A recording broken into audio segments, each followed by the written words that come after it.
Shona, hi, it's lovely to see you again for the next episode in our video series all about the rental market. Nice to see you too. We thought, being August and as we're coming to the end of winter and approaching spring, it would be good to do a summary on the current state of the rental market. Sure, great.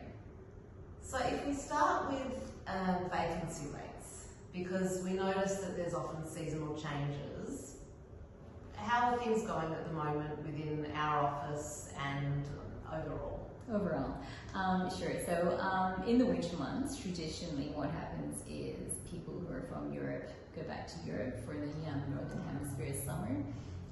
Also landlords who are thinking about renting out their property and traveling or going somewhere else traditionally do that in the winter months as well. So we have therefore had quite high vacancy rates just for the last couple of months, basically due to the fact that there's been less people coming in, more people leaving, and so properties have been taking a longer time to lease. However, we have seen in the last week or two that that's improving. People are coming back. The weather's getting warmer, thank goodness, as we head into the spring and the summer months. And things are getting a little tighter again, which is good for the landlord, definitely. Fantastic. And that can also be good for tenants. If more properties are coming on the market, then there might be more for them to choose from. If there's more supply again in winter time, in winter time when there's more properties in the market, it's actually quite a good time for tenants to think about moving. It gets a little harder if you're a tenant in the spring and summer months because there's less in the market, more people are coming back, so there's more competition. There tends to be bigger lines outside open for inspections.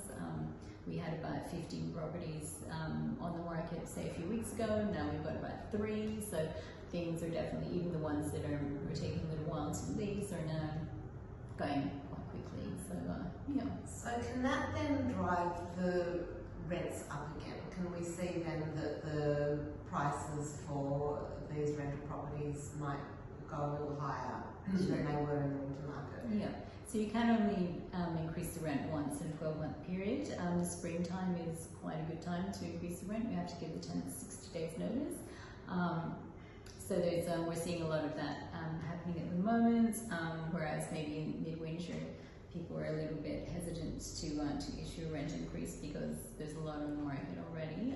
But however, so in the last week or two we're finding that people are back on the rent increases. We're having a lot of those conversations right now about that, and it's quite safe for landlords to this time of year increase the rent because they can, because of the competition, you can get another tenant, worst case scenario. So, but it does depend on the individual circumstances. It depends on people involved. It depends on what's happening maybe in the building, in the street, and so it's not a one-size-fits-all for rent increases across the board. That's true, because the media often says, rents are going up and everybody jumps on the bandwagon, but it's not a one-size-fits-all, so people do need to look at it as a case-by-case basis. Exactly, case-by-case.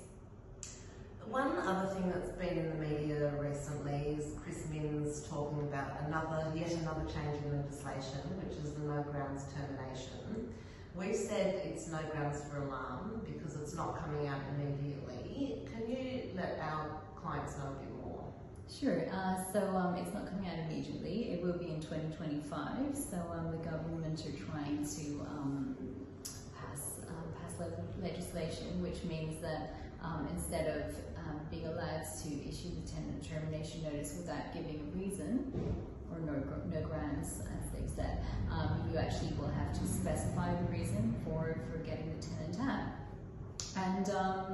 And what we've discussed in the office is that, generally people have a good reason for wanting their tenant to move out anyway. Maybe they're renovating, maybe a family member wants to move in or needs to move in.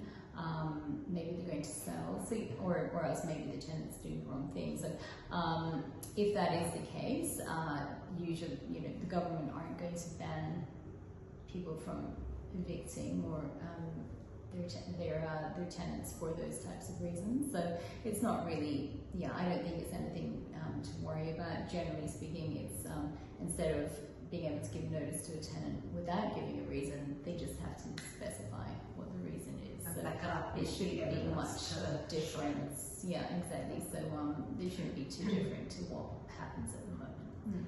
We also noted one of the changes is for fixed term agreements that the termination notice period has been 30 days and that will increase to 60 days. So it's just one of those changes that maybe means an owner can't get a tenant out as soon as they might like, but again, there's some fine tuning. It's not something coming out just now. It will be in 2025. Yeah, there's still fine tuning, I think, what the actual reality of it's going to be, but yeah, so they've still got a bit of time to 2025. If they want to know, if any of our clients want to know more information, what's the best way to get in touch with you to find out more? Sure, they can either come into the office. We're on 31 Newman Street in Bondi Junction. They can call the office 93874911, or else they can email me directly, Shona at c1armstrong-smith.com.au. Shona, thank you so much. I really appreciate your insights. Thanks, Anna. Take care.